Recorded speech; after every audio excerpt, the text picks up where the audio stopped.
Welcome back to the Deep Dive.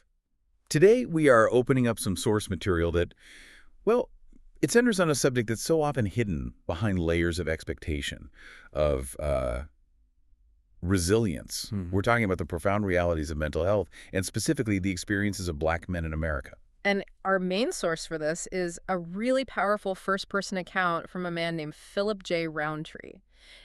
It's just incredibly raw and honest. It really is. Yeah. And so our mission today is pretty direct. We're going to try and cut through the surface to understand how societal perception, this sort of mask hides a really critical internal struggle. And to unpack what Black mental health actually means, because it's so fundamentally shaped by, both historical and contemporary trauma. Exactly. And the hook for this whole thing really Yeah. is just the sheer gap between appearance and reality. Yeah, Roundtree describes himself as a Black man who, when people see him on the street, they almost always assume he's some kind of celebrity. Right.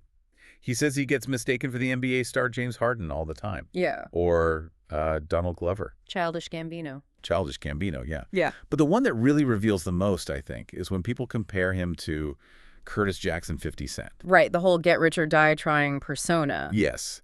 And that phrase, it's not just a cultural reference for him. Yeah. It really becomes this heavy psychological framework he has to live under. Well, of course, when you live with that constant pressure to achieve, to perform, where success feels like a form of protection against, a hostile world, that or die trying part becomes a literal heavy subtext of your life. And that is precisely where the humor stops.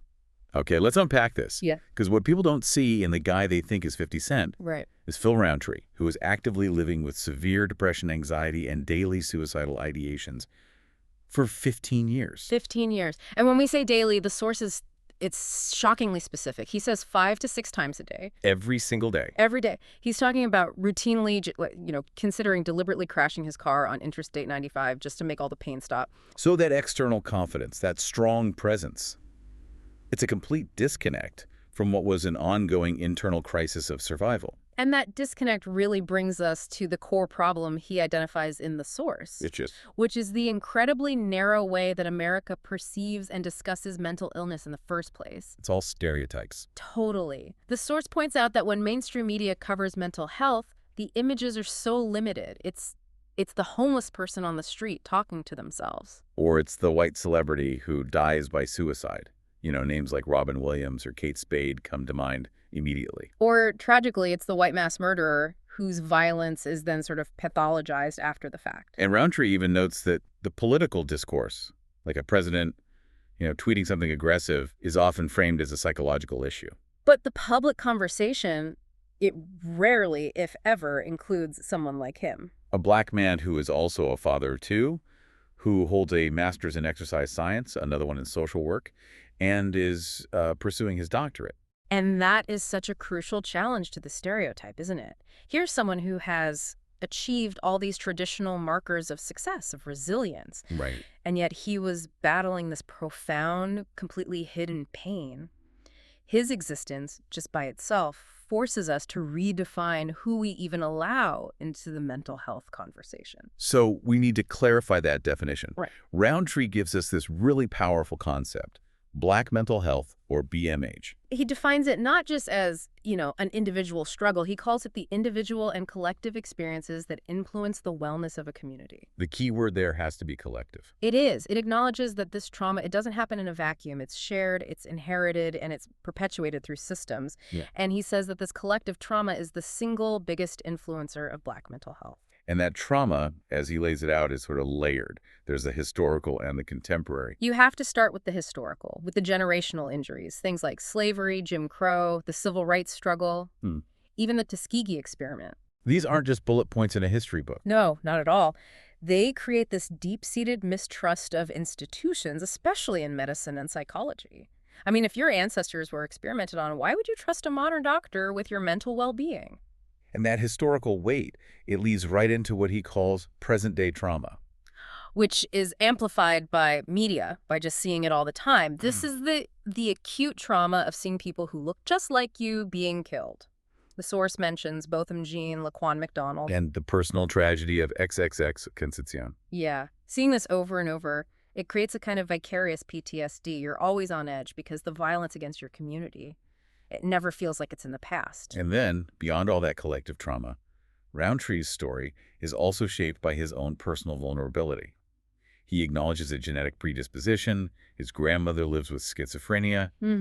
But here's where it gets really interesting. We have to look at how that genetic vulnerability and all this collective trauma, how it forced his pain to express itself in a really unique and often misunderstood way. And this is the central clinical insight we really have to sit with. For so many Black men, depression and anxiety, they just don't look like the textbook definition. They don't look like lying in bed for 6 days crying. Exactly. And why is that? Because the immense pressure to be the strong Black man, this need for constant vigilance, it means vulnerability is a liability. You can't afford it. So what's the defense mechanism? How does it come out? It manifests through externalized anger, through rage.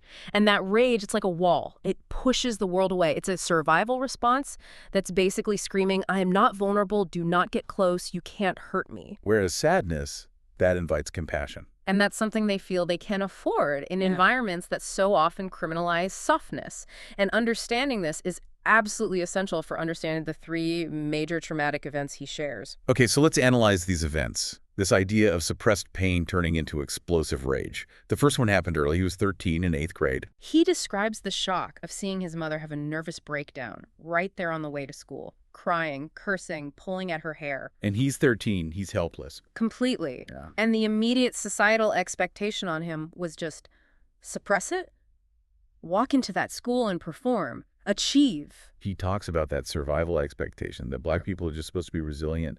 And he asks this just heartbreaking question. Yeah. He says, if he had acted out, if he had fought a teacher or become, criminalistic, would anyone have stopped and wondered about the trauma he'd just seen? And the answer is no. Of course not. He would have just been labeled another problem kid. So suppressing it felt like the safe choice. But it was the poisonous one. It taught him his trauma was inconvenient and that acting out would only bring punishment. And that pattern, it just got worse. 4 years later, January 2001. He was 17, a senior in high school. Yeah. And he loses his brother Bobby to the opioid epidemic codeine and Xanax. The grief must have been immense. But the tools he had to cope, the ones he learned from hip-hop culture at the time, were just so destructive. Get liquor, or get a rest in peace tattoo. He got the tattoo. But the pain was still locked inside. He couldn't even grieve openly because his mother was also struggling so much. So he goes to school that Monday, just carrying all of this bottled up rage and unresolved grief. And in computer class, his teacher, a Mrs. Williams, says something to him. He doesn't even remember what it was, something minor. And the pressure just bursts. He says he blacked out and just cursed her out, which of course got him suspended. That outburst wasn't about her. It wasn't about computer class. It was the physical manifestation of all that grief and trauma finally demanding a way out. And again, he was punished for the symptom of his pain, not treated for the cause. And that cycle, it all culminates in college. At Bloomsburg University, this is the juice story. He's at this predominantly white institution, a PWI. He buys his food, and he sees a free soda fountain. So he grabs a free cup to get some juice. Seems simple enough. A campus police officer confronts him and escalates it, calling it stealing. And this tiny, trivial thing, it becomes the flashpoint for years of ignored compounding rage. He says he blacked out again, just like with Mrs. Williams. But this time, the consequences were seismic. Over 20 charges, expulsion from the university, and a weekend in jail. It's so important to look at the institutional response there. The crime wasn't the juice. The crime was the accumulated, ignored trauma finally exploding. And the institution's response was to criminalize the pain itself. And to put him in a system where he felt he had no real peer jury. But paradoxically, he says he needed that crisis. Yes. That absolute rock-bottom moment in jail, facing expulsion, that was his catalyst. He says, I needed it because it told me that, Phil, I have to do something different. That severe consequence finally forced him to see that the external rage was destroying the internal man. And that realization is what finally starts him on the path to genuine wellness, the path from just living to actually thriving. The first step was fighting for his future. He actually appealed his expulsion. And won. And won. He went back to Bloomsburg with his laser focus. And his mentor at that time was his psychology professor, a Dr. Kamban Kara. Who was a huge influence on his thinking before he tragically passed away. And he gave Roundtree this mantra that completely changed his life. And it came from such a strange conversation.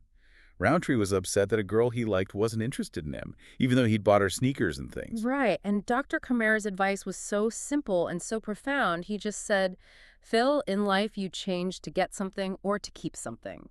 And Roundtree realized that advice wasn't about the girl. Not at all. It was about saving his own life, keeping his future. He had to change his entire way of being to get Phil back and to keep his sanity.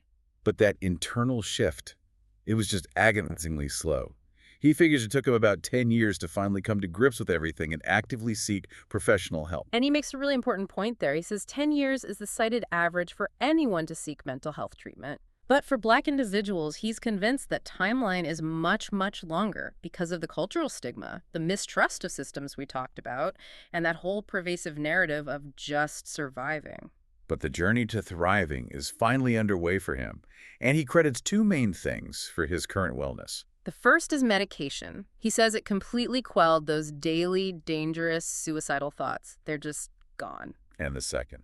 Weekly, consistent therapy with his therapist, Dr. Val. And that is the practical definition of thriving, isn't it? The ability to manage his illness, to set boundaries, to advocate for himself. And to finally stop wearing the mask of invincible strength. It's moving beyond that zero-sum game of get rich or die trying and into a life that's actually sustainable. So what does this all mean? Roundtree's central message to his community, to his Black brothers and sisters, it really is a message of hope. It is. He stresses that they absolutely deserve to go from just living to actually thriving, that they no longer have to wear that mask of false resilience and suppression. There is help out there. And seeking it is not a weakness. No, it's an act of self-reclamation. And he also issues a pretty direct challenge to non-Black listeners. He's encouraging a real fundamental shift in perception that can start, today. It's a profound challenge, he asks. The next time you see a Black person who is struggling or who maybe exhibits behavior that seems angry or explosive, will you pause? Will you recognize that it could be the end result of years of suppressed trauma? Exactly. Or, on the flip side, when you see them excelling, will you recognize the immense systemic and personal weight they had to overcome just to get to that point? He also makes this powerful plea to expand the national conversation about mental health, to go beyond the white celebrities we always hear about. He insists that the conversation has to include names that matter deeply to the Black community. People like actor Sam Sarpong, Lee Thompson-Young, 10-year-old Ashanti Davis, who took her own life because of bullying, and Emmanuel Sloan, whose suicide at 19 was a direct inspiration for Roundtree to finally share his own story. He says that sharing this pain is a public service announcement. It's a demand to be seen, a demand that says, we're here and we deserve to live and to thrive. And that leaves us with a final, provocative thought to consider. We're left to reflect on how often our society labels these outward displays of rage, especially the ones that lead to legal trouble or aggression, as just inherent character flaws. When in reality, they are so often just the explosive, desperate response of profound, suppressed trauma reacting to the constant crushing pressure to always be strong. Maybe we just need to realize that every act of rage is, first and foremost, an ignored plea for help.